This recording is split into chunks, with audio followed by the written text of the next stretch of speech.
लीजिए, ईरान ने दिखाया है बड़ा जिगरा, बड़ा दिल। इसे कहते हैं बड़ा दिल।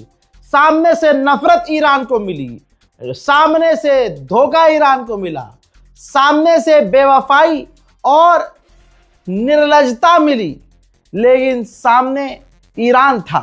ईरान ने बदले में मोहब्बत, प्यार, वफादारी और दोस्ती निभाई। आज पहली बार इस जंग के दौरान ईरान के एम्बेसडर जो भारत के अंदर हैं, उन्होंने ऐलान किया और कहा कि माननीय भारत के जो प्रधानमंत्री मोदी जी हैं, इनसे हमारे रिश्ते, ईरान के रिश्ते यानी पेजेश्कियान गवर्नमेंट के रिश्ते काफ़ी अच्छे हैं, बहुत फ्रेंडली रिश्ते हैं। समझ रहे हैं आप? और आगे उन्होंने कहा कि भारत के जहाज़ों को निकालने के लिए अपने रास्ते से, समुद्र के रास्ते से, हम प्रोग्राम बना रहे हैं, प्लानिंग कर रहे हैं कि सेफली, बल्कि एक रिपोर्ट दिखा देता हूं आपको। ये देखिए हजरात, ये देखिए अल जजीरा के अंदर छप गई है खबर कि भारत के जहाज़ों को स्ट्रेट हॉर्मूज से निकलने में ईरान खुद मदद करेगा, ईरान अपनी नेवी प्रोवाइड करेगा, सिक्योरिटी देगा। ठीक, अब आते हैं भारत में मौजूद ईरान के एम्बेसडर के बयान पर। उन्होंने कहा कि 4 से 5 मरतबा भारत के विदेश मंत्रालय के द्वारा, विदेश मंत्री के द्वारा हमारे विदेश मंत्री से फोन पर लगातार बात हुई है। वी हैव गुड कॉन्टैक्ट्स, बहुत अच्छे रिश्ते हैं, कॉन्टैक्ट हमारे अच्छे हैं।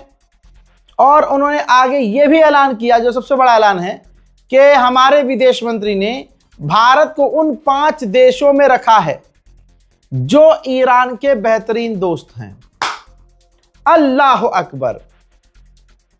अब कम से कम यहां तो हिंदू समुदाय थोड़ी शर्म कर ले कि आप मुसलमान होने की वजह से कितनी नफरत फैलाएंगे आप हमारे खिलाफ। ठीक है, आप हिंदुस्तान के मुसलमानों के खिलाफ नफरत फैलाते हैं, फैलाइए, लेकिन इस जंग में जिस तरह से आप इजराइल का साथ दे रहे थे, कहां मुंह दिखाओगे अब? सामने तो वफादार दोस्त निकला भाई, वफादार दोस्त। सुनिए एक बयान छोटा सा। You know that our foreign minister named India in the 5 countries as a friend for. Yes. America के डेमोक्रेटिक सेनेटर ने कहा है कि डोनाल्ड ट्रंप की जो ये महंगी जंग है, ये अपने मुल्क अमेरिका में महंगाई और बेरोजगारी बढ़ा रही है। गुलाबी सुअर को पहले ब्रिटेन ने झटका दिया, फिर ऑस्ट्रेलिया ने, अब जापान ने। जापान ने कहा कि अभी हमने कोई फैसला नहीं किया है कि स्ट्रेट ऑफ हॉर्मूज में अपने हम माइन क्लीनर्स भेजें या वॉरशिप भेजें या अपनी फौज भेजें, हमने अभी कुछ डिसाइड नहीं किया है। मेरे दोस्तों, ईरान के अंदर आधिकारिक तौर से कई इलाकों में पिछले 45 दिनों से इंटरनेट बंद है। क्या कह रहा हूं? कई इलाकों में, पूरे इलाके में नहीं। लोग वीपीएन इस्तेमाल कर रहे हैं, जो भी ईरान में सिस्टम होगा 2 नंबर वाला या होगा कोई ऑप्शन, सेकेंडरी ऑप्शन, वो इस्तेमाल कर रहे होंगे।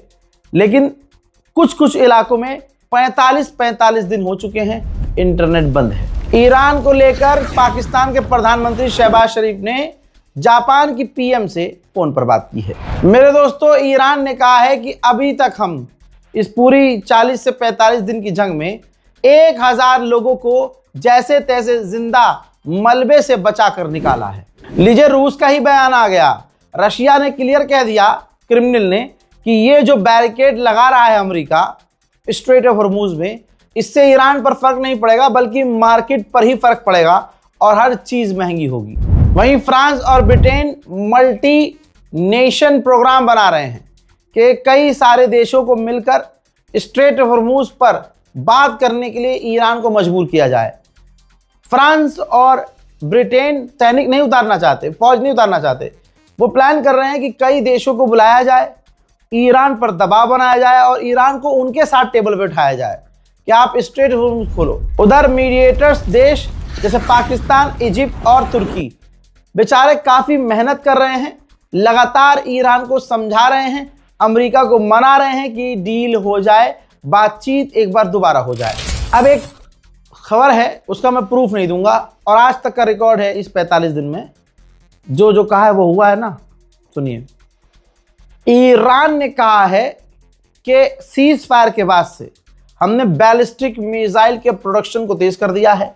हम भारी मात्रा में मिसाइल्स बना रहे हैं, हम उससे ज़्यादा मात्रा में ड्रोन प्रोड्यूस कर रहे हैं।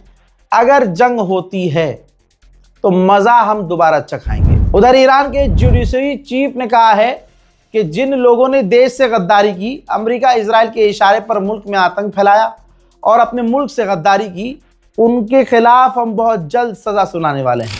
हजरात, ज़्यादातर इजरायलियों का मानना ये है, जो पोल अभी कल हुआ है उस पोल के मुताबिक ज़्यादातर इजरायलियों का मानना ये है कि सीज फायर नहीं करना चाहिए था, ईरान पर हमला करना चाहिए था और अभी भी ईरान पर हमला कर देना चाहिए। IRGC ने एक बार फिर से बड़ी धमकी दी, कहा कि पर्शियन गल्फ में अगर हमारी सिक्योरिटी को खतरा हुआ, हमारे पोर्ट की सिक्योरिटी को खतरा हुआ, तो याद रखना पूरे गल्फ, पूरे मिडिल ईस्ट में जितने भी तुम लोगों के पोर्ट हैं, सबकी सिक्योरिटी खतरे में पड़ेगी।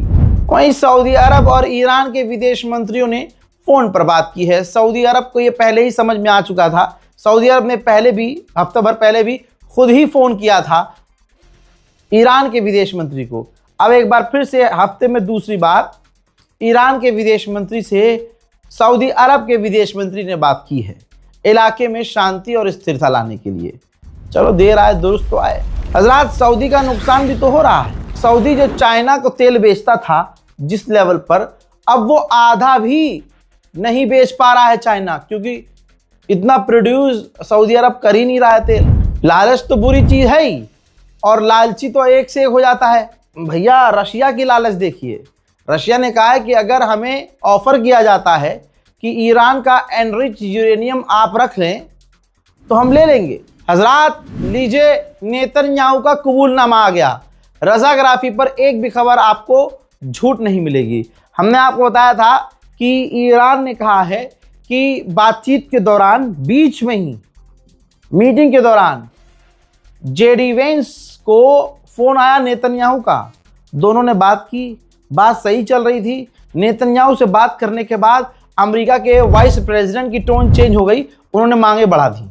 आज पता है नेतन्याहू सामने आया है और उसने मीडिया से कहा है कि मैंने जेडी वेंस से बात की थी और उन्होंने मुझे बताया था कि ईरान क्या क्या मांगे रख रहा है और हम ईरान के आगे अपनी जायज़ मांगे रख रहे हैं, लेकिन ईरान नहीं मान रहा है। आज स्ट्रेट ऑफ हॉर्मुज में अमेरिका ने सही काम किया है, बैरिकेड लगा दिए हैं, रास्ता ब्लॉक कर दिया है। और मैं ये क्लियर कर दूं कि ईरान का सीज फायर कभी भी ख़त्म हो सकता है। ईरान आर्मी ने ये कहा है कि ये जो ब्लॉकेज किया है अमेरिका ने, ये पायरेसी है, इसकी कोई ज़रूरत यहाँ है नहीं, न इसका कोई फ़ायदा होगा अमेरिका को। सोचिए, अमेरिका के पूर्व विदेश मंत्री कितनी बड़ी बात कह रहे हैं, वो भी नेशनल मीडिया पर, इंटरनेशनल मीडिया पर आकर। उन्होंने एक्सपोज किया है नेतन्याहू को। अमेरिका के पूर्व विदेश मंत्री ने कहा, एक्सपोज किया है नेतन्याहू को कि 4 अमेरिका के राष्ट्रपति गुजरे हैं, सबको कहा नेतन्याहू ने कि ईरान पर हमला कर दो। यह पहला राष्ट्रपति डोनाल्ड ट्रंप ऐसा आया जिसने नेतन्याहू की बात मानी और जाल में फंस गया। हालत पतली होना शुरू हो चुकी है। जर्मनी ऐलान कर रहा है कि आने वाले पूरे 2 महीने तक फ्यूल पर कोई टैक्स नहीं लगेगा, क्योंकि दोस्तों फ्यूल महंगा हो रहा है, जनता भड़क रही है, जिसको कंट्रोल करने के लिए बड़े बड़े देश अब ये काम कर रहे हैं। उधर चाइना ने फिर ऐलान किया है कि हमने ईरान को कोई हथियार नहीं दिए हैं, ये सारी खबरें फेक हैं। डोनाल्ड ट्रंप की हालत आप नहीं समझ सकते। आप सोचिए, अमेरिका के पूर्व विदेश मंत्री जो अभी बाइडेन के साथ विदेश मंत्री था, उसने क्या कहा? कहते हैं कि बाइडेन ने अपने आप को अचानक से इस जंग से किनारे कर लिया है। जंग शुरू की और खुद को जंग से किनारे कर लिया। इस चीज का नुकसान हमको बहुत होगा, ट्रंप को बहुत होगा। आगे उन्होंने कहा कि स्ट्रेट ऑफ हॉर्मुज में आज जो कुछ भी हुआ है वो ट्रंप की वजह से हुआ है, इस जंग की वजह से हुआ है। आज डोनाल्ड ट्रंप आग से आग को बुझाने की कोशिश कर रहा है स्ट्रेट ऑफ हॉर्मुज में, यानी नेवल ब्लॉकेज जो लगाया है उस पर ताना मारा है इन्होंने कि स्ट्रेट ऑफ हॉर्मुज खुलवाने के लिए इन्होंने स्ट्रेट ऑफ हॉर्मुज को पीछे से और बंद कर दिया, आग को आग से बुझाने की कोशिश। यह है डोनाल्ड ट्रंप की हकीकत, जो खुद उसके देश के लोग बता रहे हैं, सरकार के लोग बता रहे हैं। पूरी दुनिया में ट्रंप गुलाबी सुअर बदनाम हो चुका है। इस रिपोर्ट को शेयर कीजिए, मुझे अपनी दुआओं में याद रखिए। जय हिंद।